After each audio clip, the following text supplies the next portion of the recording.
বর্ষার মেঘলা দুপুর, আকাশ কালো মেঘে ছেয়ে গেছে। এমন এক দুপুরে রাহুল তার মেয়ে মুন্নিকে নিয়ে বাজার থেকে ফিরছিল। রাহুল গিয়েছে রমেশের সাথে কথা বলতে। মুন্নি দৌড় দিয়ে কাকির পাশে দাঁড়ায়। বাবা বাবা, চলো না আমরা একটু কাকার বাড়ি যাই। টুকটুকি আজ আমাকে সেখানে যেতে বলেছে, চলো একটু দেখা করে আসি। কাকার বাড়ি যাবি? আচ্ছা চল, অনেকদিন যাইনি, কিন্তু তাড়াতাড়ি আমাদের বাড়ি ফিরে যেতে হবে, কারণ তোর মা যে আমাদের জন্য অপেক্ষা করে বসে আছে।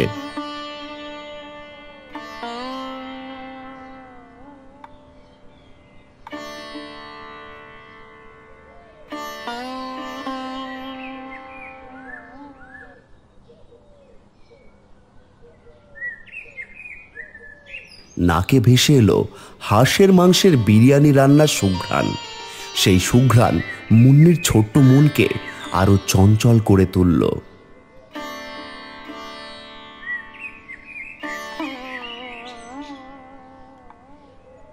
কাকিমা কাকিমা, কি রান্না করছো গো? গন্ধটা যে খুব সুন্দর লাগছে। হাঁসের মাংসের বিরিয়ানি। তোরা এত জেনে কি হবে? যা ওখানে গিয়ে বস। মুন্নি, তুই এসেছিস? আজ আমরা হাঁসের মাংসের বিরিয়ানি খাবো। তুই কি কখনো হাঁসের মাংসের বিরিয়ানি খেয়েছিস? না রে, আমি তো কখনো হাঁসের মাংসের বিরিয়ানি খাইনি। অনেক ইচ্ছে আমার। কাকিমা কাকিমা, বিরিয়ানি হয়ে গেলে আমাকে একটু দেবে গো। কি বললি? তোরা এত বড় সাহস আমাদের বাড়িতে এসে খাবার চাইছিস? তোর বাবা কি তোকে ভালো মন্দ খাওয়াতে পারে না? যা যা এখান থেকে, তোর জন্য কোনো মাংস নেই। লতার কথায় মুন্নির চোখ ছলছল করে উঠল। রাহুল এতক্ষণ সব শুনছিল। মেয়ের অপমান তার বুকে বিঁধছে। সে এগিয়ে এলো। চল মা, এত বায়না করছিস কেন? বাড়িতে গিয়ে তোকে সব খাওয়াবো, চল মা। এই যে রাহুল, তোর মেয়েকে এখানে নিয়ে এসেছিস কেন?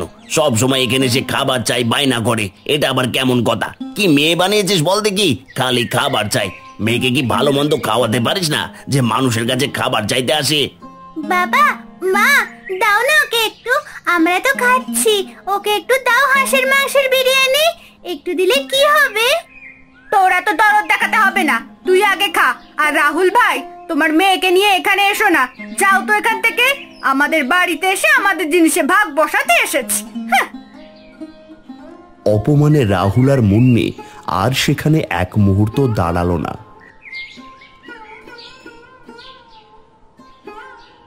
বাড়ি ফেরার পথে মুন্নির চোখ দিয়ে অঝরে জল ঝরছিল। তারা বাড়ি ফিরে আসে।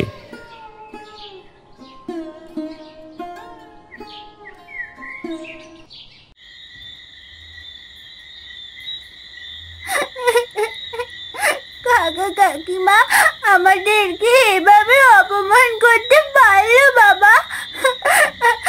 আমিও হাঁসের মাংসের বিরিয়ানি খাবো।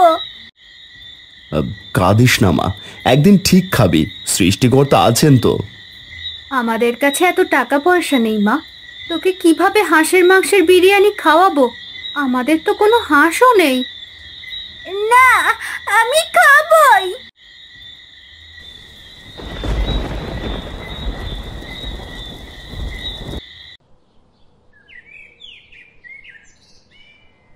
পরের দিন সকালে প্রচণ্ড বৃষ্টি হয়, যার কারণে চারিদিকে আম পড়ে থাকে।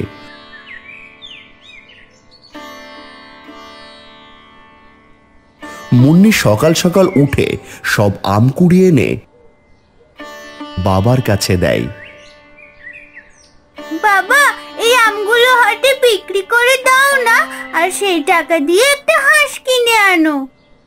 এই আমগুলো বিক্রি করে সেই টাকা দিয়ে কখনো হাঁস কিনতে পারবো না রে মা। বৃষ্টির কারণে হাঁসের যে দাম প্রচুর বেড়ে গেছে। একটা হাঁস কিনতে অনেক টাকা লাগে। আহা, হাসছো কেন? বাচ্চা মেয়েটা এত কষ্ট করে সকাল সকাল উঠে আমগুলো কুড়িয়ে আনলো। এগুলো বিক্রি করে আসো। কত টাকা পাওয়া যায় গিয়ে দেখো না হাটে। বাবা, তুমি যাও না বাবা, চেষ্টা করো। আমার খুব হাঁসের মাংসের বিরিয়ানি খেতে ইচ্ছে করছে। তুমি আমার ইচ্ছেটা পূরণ করবে না বাবা? আচ্ছা, তুই যখন এত করে বলছিস তাহলে আমগুলো বিক্রি করে দেখি, দেখা যাক কি হয়।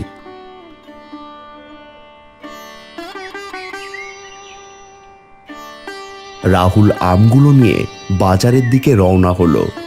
মুন্নির চোখে তখন এক চিলতে আশা। রাহুল বাজারে যাওয়ার পর মুন্নি আর টুকটুকি খেলার জন্য বেরিয়েছে। তাদের গ্রামের পাশেই এক ছোট্ট জঙ্গল, যেখানে তারা প্রায়ই খেলতে আসে।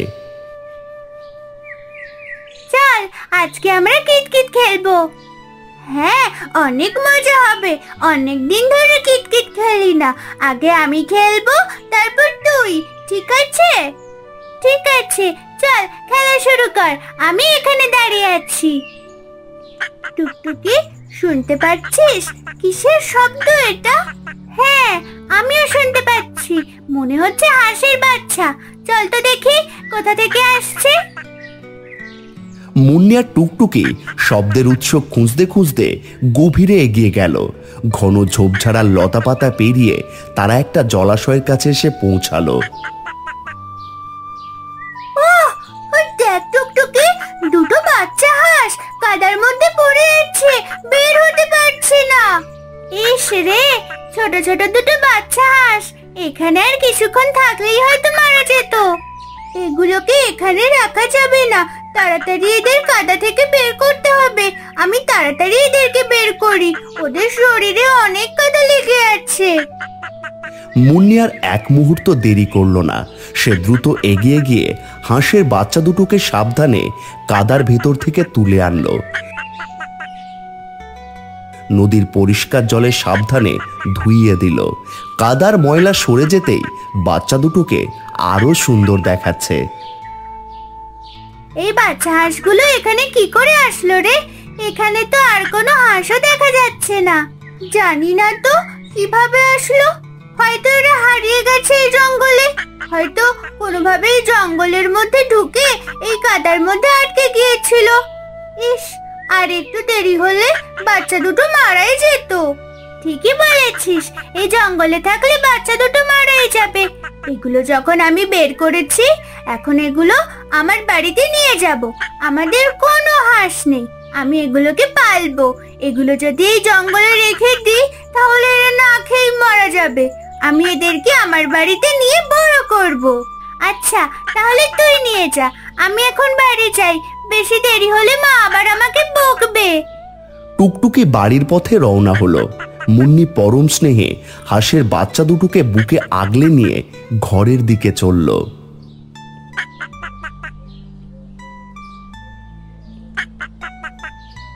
মা, মা, দেখো আমি কত সুন্দর হাঁসের বাচ্চা নিয়ে এসেছি। কি রে মা, এই হাঁসের বাচ্চাগুলো কোথা থেকে আনলি? কে দিল তোকে? কে আর দেবে মা, আমি নিজেই নিয়ে এসেছি। আমি হাঁস দুটো আজকে পেয়েছি। কোথা থেকে পেলি এই হাঁসের বাচ্চা? আমাদের ওই পাশের জঙ্গলে আমি টুকটুকিকে নিয়ে কিতকিত খেলছিলাম। হঠাৎ এই হাঁসের বাচ্চাগুলোর শব্দ শুনতে পাই। এই হাঁসের বাচ্চাগুলো জঙ্গলের ভেতরে কাদার মধ্যে পড়েছিল। আমি ওদেরকে তুলে জল দিয়ে পরিষ্কার করে নিয়ে এসেছি। ওখানে যদি আর কিছুক্ষণ বাচ্চা দুটো থাকতো তাহলে তারা মারাই যেত। খুব ভালো কাজ করেছিস যে মা, হাঁসের বাচ্চা দুটোকে নিয়ে এসেছিস। আমি খুব খুশি হয়েছি। বাবা দেখলে খুব খুশি হবে, তাই না মা? আমরা এই হাঁস দুটোকে অনেক বড় করব। তারপর এখান থেকে অনেক হাঁস হবে। তারপর আমরা প্রতিদিন হাঁসের মাংসের বিরিয়ানি খেতে পারবো, হাঁস বিক্রি করতে পারবো। আমাদের আর কষ্টই থাকবে না। এই হাঁসগুলো বড় হয়ে ডিম পারবে, আর আমি হাঁসের ডিমও খাবো। হিয়ে, কি মজা! হ্যাঁ রে মা, হ্যাঁ, তোর বাবা দেখলে খুব খুশি হবে। সৃষ্টিকর্তা তোর মনের আশা পূরণ করেছেন। এখন আর দাঁড়িয়ে থাকিস না, ভিতরে আয়। সারা শরীর বৃষ্টিতে ভিজে গেছে যে। ভাত বেড়েছি, দুটো গরম ভাত খেয়ে নে। আচ্ছা, ঠিক আছে মা। এইদিকে রাহুল বাজারে বসে আছে আম নিয়ে। সকাল থেকে বৃষ্টি হয়েছে, তাই বাজারে লোকজনের ভিড় কম। কিরে রাহুল, কি খবর? এই ভর দুপুরে এই আমগুলো নিয়ে এখানে বসে আছিস কেন? তোর তো এখন মাঠে কাজ করার কথা। মেয়েটা আমার হাঁসের মাংস খেতে চেয়েছে দাদা, তাই আম কটা বিক্রি করতে এসেছি। কেউ নিতে চাইলে বিক্রি করে বাড়িতে যাব। তা হাঁস যে কিনবি এত টাকা পাবি কোথায় শুনিয়া? তোরে এই কটা আম বিক্রি করে অত টাকা হবে না বুঝলি। আর কি আম এনেছিস? এরকম আম তো রাস্তায় পড়ে থাকে, আমি পাড়িয়ে চলে আসি। তোর এই আম কেউ কিনবে না, দেখিস তোর মেয়ের এই স্বাদ কোনোদিন পূরণ হবে না। আমার আম কে কিনবে না সেটা আমার ব্যাপার দাদা। দেখি বিক্রি করতে পারলে বাড়িতে চলে যাব, না হলে আমার আম নিজেই খাবো, তোমাকে কিছু ভাবতে হবে না। তোর মেয়েটাকে ভালো করে মানুষ কর, মানুষের কাছে যেন খাবার চাইতে না আসে। নিজের সম্মানটা ধরে রাখার চেষ্টা কর। কেমন মেয়ে জন্ম দিয়েছিস, কেমন মেয়ে জন্ম দিয়েছিস, যেটাই দেখে তা সেটাই খেতে ইচ্ছে করে। ঠিক আছে দাদা, ও ছোট মানুষ, ওকে ক্ষমা করে দিও, আমি ওকে বুঝিয়ে বলবো। রাহুলের বুকে যেন কেউ ছুরি বসিয়ে দিল। ভাইয়ের এই অপমান তার সহ্য হচ্ছিল না। দীর্ঘক্ষণ বসে থাকার পর অবশেষে রাহুল একজন খদ্দের পেল। এই আমগুলোর দাম কত দাদা? কত করে দেবেন? কিলো 60 টাকা, এখানে 2 কিলো আছে, 2 কিলো নিয়ে যান, 100 টাকায় দিয়ে দেব। দেখে তো ভালোই মনে হচ্ছে আমগুলো, গাছ পাকা আম। হ্যাঁ দাদা, আমার গাছের আম, বৃষ্টির কারণে সব ঝরে পড়েছে, তাই বাজারে বিক্রি করতে এসেছি। আচ্ছা, তাহলে তুমি 2 কিলোই দিয়ে দাও আমাকে, আর এই নাও 100 টাকা। আচ্ছা ঠিক আছে দাদা, এই নিন আপনার আম।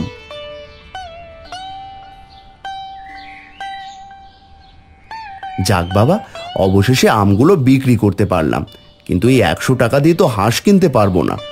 থাক, অনেক দেরি হয়ে গেছে, এখন বাড়ি যাই, পরে সবকিছু দেখা যাবে।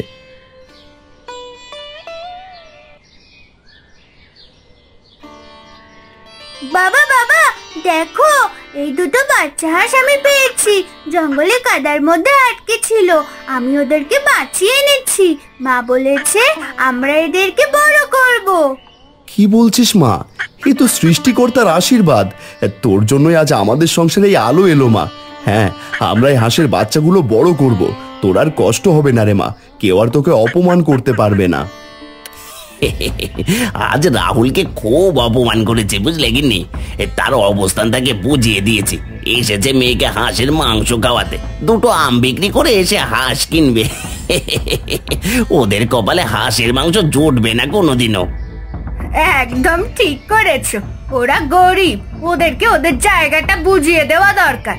ভাবছে কি না কি, যতবারই দেখো বাড়িতে এসে খালি খাই আর খাই, কাকিমা এই দাও, কাকিমা ওই দাও। তোমরা এমন করো কেন মুন্নিদের সাথে? ওদের তো খুব কষ্ট লাগে। তাতে তোর কি হয়েছে?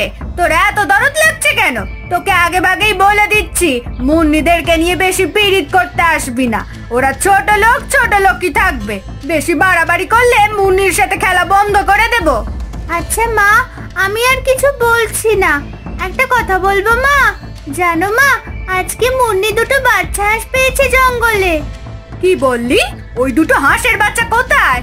ওই বাচ্চাগুলো মুন্নির কাছে, ও বাড়িতে নিয়ে গেছে। তুই কেন এই হাঁস নিয়ে আসিসনি? কেন মুন্নিকে দিয়ে দিলি? ওখান তো তুই ছিলি, তুই হাঁসগুলো নিয়ে আসতে পারিসনি? কি বোকা মেয়ে রে বাবা, আমার মেয়ে হয় তুই এই কাজ করলি? আমি কেন আনবো মা? ওই হাঁস দুটো পেয়েছে মুন্নি, তাহলে তো ওই হাঁস দুটো ওরই। আর আমাদের তো কোনো কিছুর অভাব নেই, যখন ইচ্ছে আমরা হাঁসের মাংস খেতে পারছি, তাহলে আমি কেন ওগুলো আনতে যাব? কেন আনতে যাবি না? ওই ছোট লোকদের হাঁস দিয়েছিস কেন তুই? এখন যে ওই হাঁস দুটো ওরা পুষে বড় করবে, ধুর, এই সুযোগে হাতছাড়া করে ফেললাম তোর জন্য। 6 মাস পেরিয়ে গেছে। এই 6 মাসে মুন্নিদের জীবনে এক দারুণ পরিবর্তন এসেছে। সেই দুটো বাচ্চা হাঁস এখন বড় হয়েছে এবং তারা ডিমও পাড়তে শুরু করেছে। তাদের ডিম থেকে আরো নতুন বাচ্চা হয়েছে। মা, আর একটু হাঁসের মাংসের বিরিয়ানি নিয়ে আসো না, খুব স্বাদ হয়েছে বিরিয়ানিটা, আমি আরো খাবো। প্রাণ ভরে খা মা, তোর জন্যই তো আজকে এত কিছু হয়েছে। তুই যদি সেদিন ওই দুটো বাচ্চা না আনতিস, তাহলে এখন তো আমাদের অভাব যেত না। ঠিকই বলেছো মা, দেখো আজকে আমার সেই দুটো হাঁস থেকে কতগুলো হাঁস হয়েছে। এখন যখন ইচ্ছে আমি হাঁসের মাংস ডিম খেতে পারছি। সবাই আমাকে কত অপমান করেছিল। কাকা কাকিমার কাছে যাওয়ার পরেও সে আমাকে একটু হাঁসের মাংস দেয়নি। আর আজ দেখো আমার কতগুলো হাঁস। আর এখন আমাদের জীবন আরো সুন্দর হয়ে গেছে, কোনো অভাবই নেই।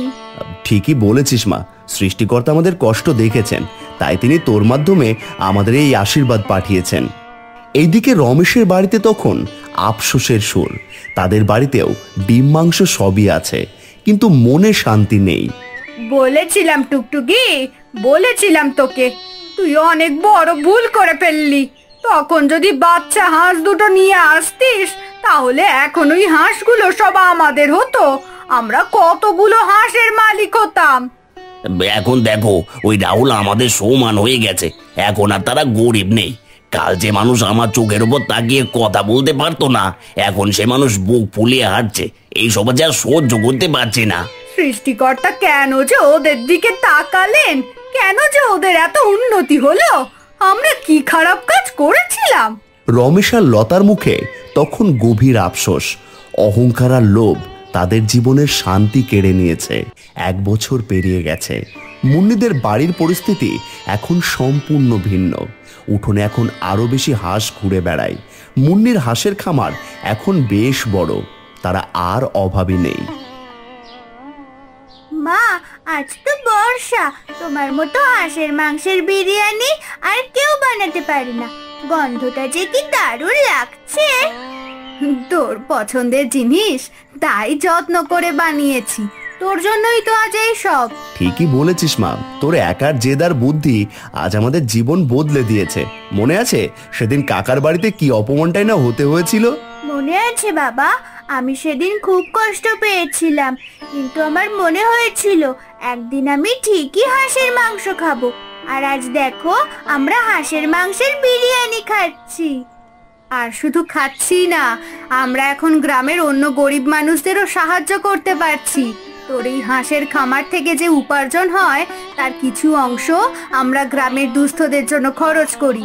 সৃষ্টিকর্তা আমাদের উপর তার আশীর্বাদ বর্ষণ করেছেন। কি স্বাদ! এই স্বাদ অন্য কোনো কিছুর থেকে বেশি ভালো লাগে, কারণ এটা আমাদের নিজেদের পরিশ্রমের ফল। মুন্নিরা যখন হাঁসের মাংসের বিরিয়ানি খাচ্ছিল, তখন হঠাৎ টুকটুকি তাদের উঠোনে এসে উপস্থিত হলো। টুকটুকি, আয় আয়, বস। কি রে, এত দেরি করলি কেন? আমরা তো খাওয়া শুরু করে দিয়েছি। তুই আসবি জানলে তোর জন্য অপেক্ষা করতাম। আরে টুকটুকি, হাই মা, ভেতরে আয়। কেমন আছিস? তোর বাবা মা কেমন আছে রে মা? আজকাল তোরা আসিস না, তাই তো ওদের খবরও নেওয়া হয় না। আমরা ভালো আছি কাকা, বাবা মাও ভালো আছে। আয়, আমরা আজ হাঁসের মাংসের বিরিয়ানি খাচ্ছি, তুইও খা। মা, টুকটুকিকে বিরিয়ানি দাও তো। টুকটুকি আমার পাশে বস। লিপিকা টুকটুকিকে 1 প্লেটে বিরিয়ানি বেড়ে দিলেন। না কাকিমা, আমি খাবো না, আমি খাওয়ার জন্য আসিনি। না মা, তাই বললে কি হয়? আয়, আমি গরম হাঁসের মাংসের বিরিয়ানি রান্না করেছি, খেয়ে যা, খুব স্বাদ হয়েছে। হ্যাঁ টুকটুকি, আর না করিস না, খেয়ে নে। আমার মা খুব মজার বিরিয়ানি রান্না করে। মুন্নি, তোদের কত উন্নতি হয়েছে। আমাদের তো এখন আগের মতো কিছু নেই। বাবা ব্যবসায় খুব লোকসান করেছে। এখন আমি আগের মতো ভালো মন্দ খেতেও পারি না। কি বলছিস টুকটুকি? কেন, কি হয়েছে? যা হওয়ার তাই হয়েছে রে মা। দাদার অহংকারই দাদাকে এই জায়গায় নিয়ে এসেছে। আর টুকটুকি মা, তুমি চিন্তা করো না, তুমি প্রতিদিন আমাদের বাড়িতে চলে এসো, আমাদের এখান থেকে খেয়ে যেও, ঠিক আছে? যাই হোক, যা হওয়ার তা হয়েছে। এখন থেকে ভালো করে চললে সব ঠিক হয়ে যাবে। তোর বাবা মাকে বলবি, কোনো প্রয়োজন হলে যেন আমাদের জানায়। আমরা তো আর তাদের পণ নই। তোমরা অনেক ভালো কাকা কাকিমা। আমার মা বাবা তোমাদের সাথে এত কিছু করেছে, তারপরেও তোমরা আমাদের সাহায্য করতে চাইছো। আমার মা বাবাকে আমি অনেক বোঝানোর চেষ্টা করেছি, কিন্তু ওনারা আমার কথা কখনোই শোনেননি। আচ্ছা ঠিক আছে মা, কথা না বাড়িয়ে তাড়াতাড়ি খেয়ে নে, ঠান্ডা হয়ে গেলে আবার ভালো লাগবে না। টুকটুকি মুন্নিদের বাড়ি থেকে ফিরে তার বাবা মাকে সব জানালো। মুন্নিদের উন্নতি আর তাদের উদারতা শুনে রমেশ আর লতা দুজনেই অবাক হয়ে গেল। দেখেছো লতা, আমরা কি ভুলটাই না করেছিলাম। সেদিন যদি আমরা রাহুল আর মুন্নিকে অপমান না করতাম, তাহলে আজ হয়তো আমাদের সাথে এমন হতো না। হ্যাঁ গো, সৃষ্টিকর্তা আমাদের শাস্তি দিয়েছেন। আমাদের লোভ আর অহংকারই আমাদের ডুবিয়েছে। টুকটুকি সেদিন ঠিকই বলেছিল, বাচ্চা হাঁস দুটো মুন্নিরই প্রাপ্য ছিল। মা, মুন্নির মা বলল কোনো প্রয়োজন হলে যেন আমরা তাদের জানাই, তারা নাকি আমাদের সাহায্য করবে। আমরা কি করে তাদের কাছে সাহায্য চাইবো রে মা? আমরা তো তাদের কত অপমান করেছি। আমরা তো এখন তাদের কাছে মাথা তুলে দাঁড়াতেও পারবো না। আমাদের নিজেদের ভুলের ফল আমাদেরই ভোগ করতে হচ্ছে। রমেশ আর লতার মনে তখন এক গভীর শূন্যতা। তাদের সম্পদ থাকলেও মনে শান্তি ছিল না। তাদের অহংকার তাদের আপনজনদের থেকে দূরে সরিয়ে দিয়েছে। পরদিন সকালে রমেশ আর লতা দুজনেই মুন্নিদের বাড়িতে আসে। রাহুল, লিপিকা, আমরা তোমাদের কাছে ক্ষমা চাইতে এসেছি। সেদিন আমরা তোমাদের খুব অপমান করেছিলাম, তার জন্য আমরা সত্যি লজ্জিত। আমাদের লোভ আর অহংকার আমাদের অন্ধ করে দিয়েছিল। মুন্নিমা, সেদিন তোর সাথে খুব খারাপ ব্যবহার করেছিলাম, আমাকে ক্ষমা করে দিস মা। তোর হাঁসের মাংসের স্বাদ পূরণে আমরা বাধা দিয়েছিলাম। দাদা বৌদি, যা হয়েছে তা হয়ে গেছে, সৃষ্টিকর্তা সব দেখেন। আমরা তোমাদের উপর কোনো রাগ রাখিনি, আর তোমরা তো আমাদেরই আপনজন। এসো, ভেতরে এসো। আমরা তো সব সময় চাই সবাই একসঙ্গে হাসি খুশি এইভাবে থাকি। কাকা, কাকিমা, তোমরা এলে? এসো না, ভেতরে এসো। কতদিন পর আমাদের বাড়ি এলে তোমরা। আমার যে আজ খুব খুশি লাগছে। কাকিমা, আমাদের হাঁসগুলো দেখবে? হ্যাঁ মা, দেখবো, চল। রমেশ আর লতা মুন্নির সরলতা দেখে আরো লজ্জিত হলো। তারা বুঝতে পারল মুন্নিদের মনটা কত বড়। সেই দিনের অপমান তারা ভুলে গেছে। মুন্নির মা সুস্বাদু হাঁসের মাংসের ঝোল আর ভাত রান্না করেছেন। রাহুল, তোর হাঁসের মাংস সত্যি অসাধারণ। লিপিকা, তোমার রান্নার প্রশংসা করার ভাষা নেই। সেদিন আমরা মুন্নিকে একটু মাংস দিতেও রাজি ছিলাম না, আজ আমরা লজ্জিত। দাদা, যা হয়ে গেছে তা ভুলে যাও। এখন আমরা সবাই একসঙ্গে আছি, এটাই বড় কথা। সৃষ্টিকর্তা আমাদের ক্ষমা করে দিয়েছেন। মুন্নিমা, তোর জন্যই আজ এই পুনর্মিলন। তোর একার ইচ্ছে আর সৃষ্টিকর্তার আশীর্বাদে আজ আমাদের এই দিন এসেছে। আমি খুব খুশি মা। কাকা কাকিমা আবার আমাদের কাছে এসেছেন। এখন থেকে আমরা সবাই একসঙ্গে হাসি খুশি হয়ে থাকবো। আর আমরা আজ থেকে একসাথে খেলা করব। কি মজা, কি মজা! ঠিকই বলেছো, একসাথে খেলা করবো আর মাংস খাবো। মুন্নির ছোট্ট স্বপ্নটা শুধু তার নিজের জীবনেই নয়, তার পরিবারের জীবনেও এক নতুন দিগন্ত খুলে দিয়েছিল। সৃষ্টিকর্তা তার সরলতার ইচ্ছাশক্তিকে আশীর্বাদ করেছিলেন, আর সেই আশীর্বাদ বর্ষার অঝোর ধারার মতো তাদের জীবনে শান্তি আর সমৃদ্ধি এনে দিয়েছিল।